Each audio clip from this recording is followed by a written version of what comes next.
नोरमा group, जो सोचता है वो करता है। आपके अपने सपनों का आशियाना। लगातार हम प्रगति यात्रा को लेकर के आपको सूचनाएं दे रहे हैं और प्रगति यात्रा में मुख्यमंत्री नीतीश कुमार विभिन्न जिलों का जो दौरा कर रहे हैं उस दौरा में क्या कुछ हो रहा है। लेकिन ये बात नहीं है, ये तो एक सिलसिला है जो लगातार चल रहा है और कहीं भी खबरें आप देख सकते हैं, किसी भी चैनल पे आप देख सकते हैं कि मुख्यमंत्री नीतीश कुमार गए तो क्या क्या उद्घाटन किए।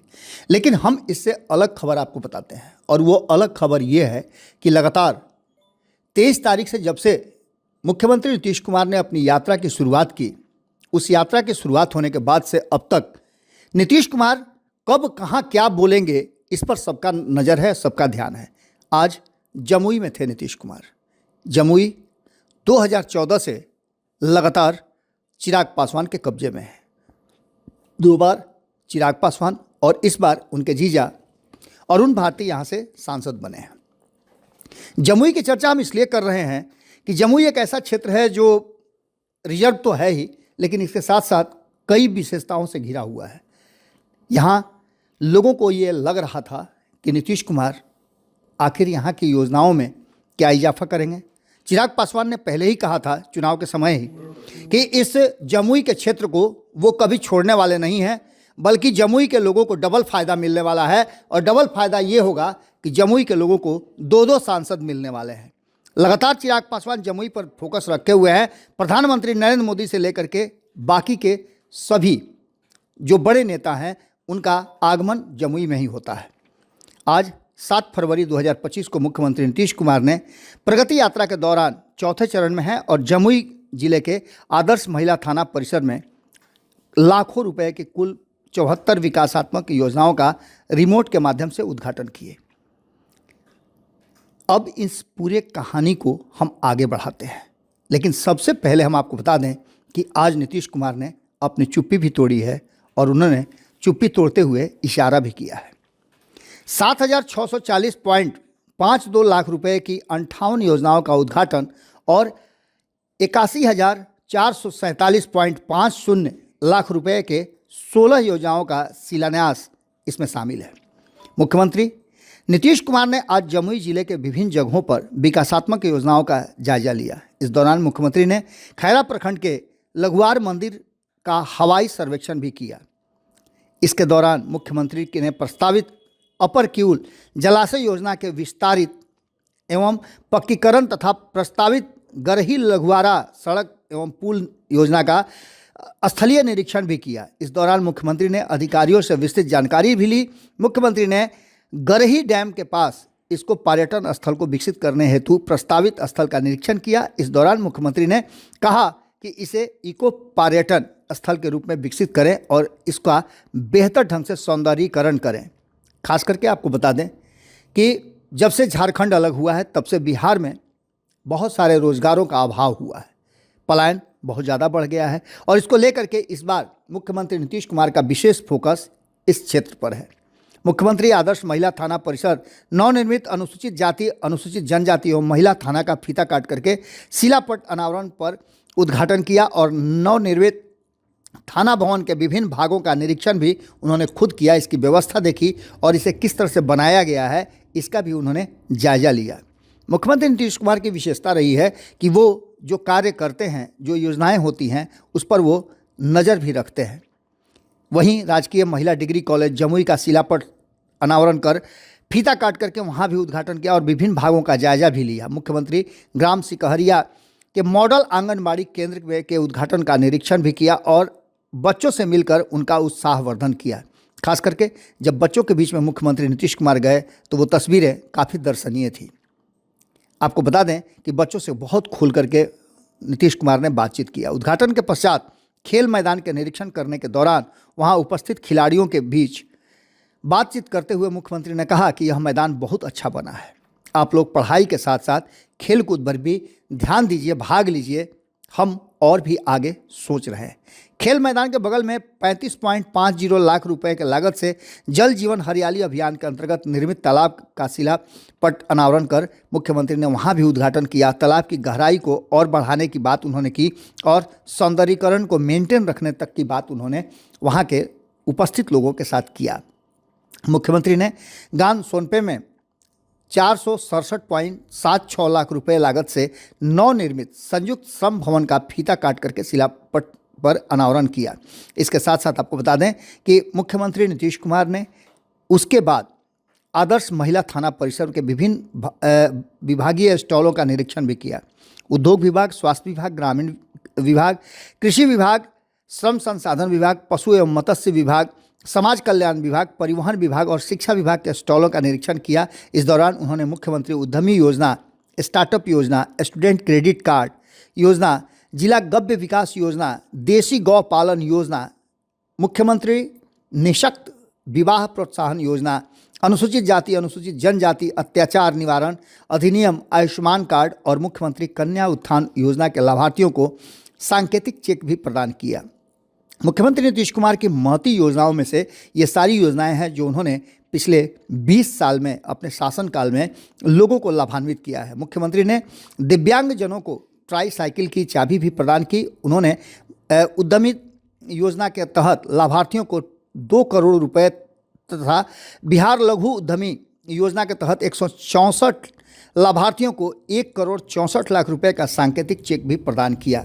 मुख्यमंत्री प्रखंड परिवहन योजना के तहत अनुदानित ई रिक्शा के लाभुकों को भी चाबी प्रदान की गई। मुख्यमंत्री ने स्वयं सहायता समूह की जीविका दीदियों द्वारा जीविकोपार्जन हेतु की जा रही विभिन्न गतिविधियों उत्पाद की जानकारी ली। मुख्यमंत्री ने 2314 स्वयं सहायता समूह को 8 करोड़ 85 लाख रुपए, स्वयं सहायता समूह को 61 करोड़ 32 लाख रुपए, जो कि 9010 स्वयं सहायता समूह थे, और इसके साथ साथ 933 जीविका दीदी लाभार्थियों को 4 करोड़ 27 लाख रुपए का सांकेतिक चेक भी प्रदान किया। इस अवसर पर जीविका दीदियों के स्टॉल पर लगाए गए विभिन्न उत्पादों को देखा और उनसे बातचीत भी किया। मुख्यमंत्री ने कहा कि वर्ष 2005 में जब हम लोगों ने बिहार में काम करने का मौका मिला था, हमने देखा कि यहाँ स्वयं सहायता समूहों की संख्या के नाम पर कुछ भी नहीं है। इसके बाद उन्होंने कहा कि विश्व बैंक से कर्ज लेकर के, ये बात नीतीश कुमार पहले भी दोहरा चुके हैं, लेकिन हर बार जब जीविका दीदियों से मिलते हैं तो उन्हें इस इतिहास को बता करके और इसके विशेषता को ही वो बताते हैं और इसकी आवश्यकता क्यों थी, इन सभी चीज़ों के तरफ ध्यान आकृष्ट कराते हैं। ये एक ऐसी बात है जो नीतीश कुमार बता करके उन्हें उनके काम के प्रति और ज़्यादा जिम्मेवार बनाने की कोशिश करते हैं। हमने जीविका से जुड़े महिलाओं को जीविका दीदी नाम दिया था, ये भी बात उन्होंने कही। शहरी क्षेत्रों में भी स्वयं सहायता समूह का विस्तार किया जा रहा है, इस बात को भी उन्होंने बताया और कहा कि स्वयं सहायता समूहों से जुड़कर महिलाएं आत्मनिर्भर एवं स्वावलंबी बनी हैं। ये देख करके बहुत अच्छा लगता है। इससे बिहार की महिलाओं को आर्थिक स्थिति में काफ़ी सुधार हुआ है। उनके पहनावे, बोलचाल और जीवन शैली में ज़बरदस्त का बदलाव आया है। उन्होंने बेहिचक होकर के वो बातें करती हैं और इसके साथ साथ उनकी क्रय क्षमता भी बढ़ी है। घर की मालकिन वास्तव में मालकिन बनी है। इस बात को भी नीतीश कुमार ने याद दिलाया। जीविका दीदियों को बेहतर कार्य करने के लिए बधाई देता हूं और आप लोगों को बहुत आगे बढ़े, इस बात की तरक्की के लिए वो हमेशा तैयार रहेंगे। जीविका दीदियों ने मुख्यमंत्री का धन्यवाद भी दिया और इन सारी बातों के साथ साथ मुख्यमंत्री नीतीश कुमार ने अपने इस कार्यक्रम के दौरान जमुई में जो कुछ भी सामने नज़र आ रहा था उन सभी चीज़ों को बहुत गंभीरता से देखा। इसके साथ साथ तस्वीरों में आप देख रहे होंगे कि उन्होंने एक समीक्षा बैठक भी की।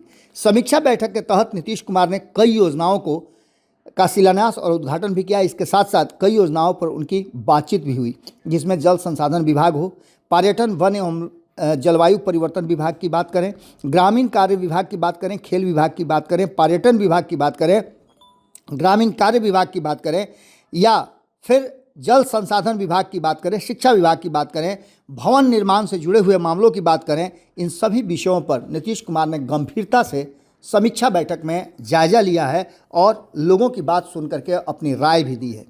अब देखना दिलचस्प होगा कि इसके बाद आगे क्या कुछ निकल के आता है, लेकिन नीतीश कुमार ने किसी भी राजनीतिक सवाल के जवाब से खुद को बचाया है और ये देखना होगा कि कब तक नीतीश कुमार राजनीतिक सवालों से अपने आप को बचाते हैं। विजय कुमार चौधरी ने कई मुद्दों पर नीतीश कुमार की बातों को रखा और इन सभी कार्यों को लेकर के उन्होंने नीतीश कुमार को धन्यवाद भी दिया और इसके लिए आभार भी व्यक्त किया। आपको बता दें कि मुख्यमंत्री नीतीश कुमार की चौथे राउंड की यात्रा चल रही है और इन सभी यात्राओं के बाद कैबिनेट की बैठक में नीतीश कुमार त्वरित फैसले के साथ साथ इन सब का क्रियान्वयन भी करा देते हैं। अब देखना दिलचस्प होगा कि नीतीश कुमार का बॉडी लैंग्वेज और वो जो चुप्पी तोड़ रहे हैं कभी कभी समय समय पर, उसके राजनीतिक मायने आने वाले चुनाव में और चुनाव से पहले क्या कुछ निकल के सामने आते हैं। आज भी नीतीश कुमार ने अपने बॉडी लैंग्वेज से ये इशारा जरूर कर दिया है कि उनके मन में कुछ तो चल रहा है जिसका आने वाले समय में खुलासा जरूर होगा। जुड़े रहिए भारत लाइव के साथ। बहुत बहुत धन्यवाद। आपके सपनों को हमने सजाया है, ई होम्स पैनोरमा को हमने बनाया है। ई होम्स मेरा एक सपना था जिस पे मैं पिछले 4 साल से काम कर रहा था। हमने जो बनाया है वो सबने है माना। ई होम्स पैनोरमा में हो आपका भी आशियाना। और फाइनली हमने 2021 में इस प्रोजेक्ट को लॉन्च किया। बहुत लोग अप्रिशिएट कर रहे हैं कि पूर्णिया जैसे शहर में, बिहार के, एक तो बिहार की बात करें उसमें भी पूर्णिया जैसे छोटे जगह में इस तरह का लाइफस्टाइल देना, ये सुन के हम लोगों को बहुत अच्छा लगता है। ई होम्स में हमने कुछ और भी किया है, जैसे हम जिस जगह में रह रहे हैं हमारे फैमिली सिक्योर हो, उनको सिक्योरिटी का ध्यान में रखा है। आपकी सुविधा और सुरक्षा आपके लिए खास है, ये आपका विश्वास है। इसमें आर्टिफिशियल इंटेलिजेंस का 7 लेयर सिक्योरिटी का हमने इस्तेमाल किया है। लस ग्रीन कैंपस को बनाया है। यदि हमारा बाउंड्री वाल है तो वो वर्टिकल गार्डन है। ये जितनी भी फैसिलिटी होता है एक इंटरनेशनल टाउनशिप में ई होम्स है, ये हम लोग विश्वास नहीं कर पा रहे हैं। जो भी हमारे मित्र दोस्त या जो भी हमारे बाहर के बाहर आते हैं तो हम लोगों को बहुत अच्छा सुनने को मिलता है और बहुत अच्छा क्रेडिट मिल रहा है। वो सारा हमने सिर्फ एक बिल्डिंग नहीं बनाया, हमें एक बहुत अच्छा लाइफस्टाइल दिया ई होम्स में, और मेरा एक सपना था जिसको मैं आज फुलफिल होते हुए देख पा रहा हूँ। ये आपका आवास है। ई होम्स पैनोरमा में अब आपका निवास है। E Homes Panorama, luxurious lifestyle redefined. Panorama group, जो सोचता है वो करता है। अगर ये वीडियो पसंद आई और वह बिहार के राजनीति और बिहारियत से सरोकार रखेनी तो सब्सक्राइब बटन दबा के चैनल के सब्सक्राइब कर ली। ओजे एगो घंटी बा, ओकरा बटन दबा देला से कुल सटीक और मारक खबर रुआ मुफ्त में मिल जाई। अगर रुआ पत्रकारिता के हमनी के नया प्रयोग में सहयोग कर चाहतानी तो ज्वाइन बटन दबा दी। पेटीएम नंबर नोट कर ली 9386 816 700।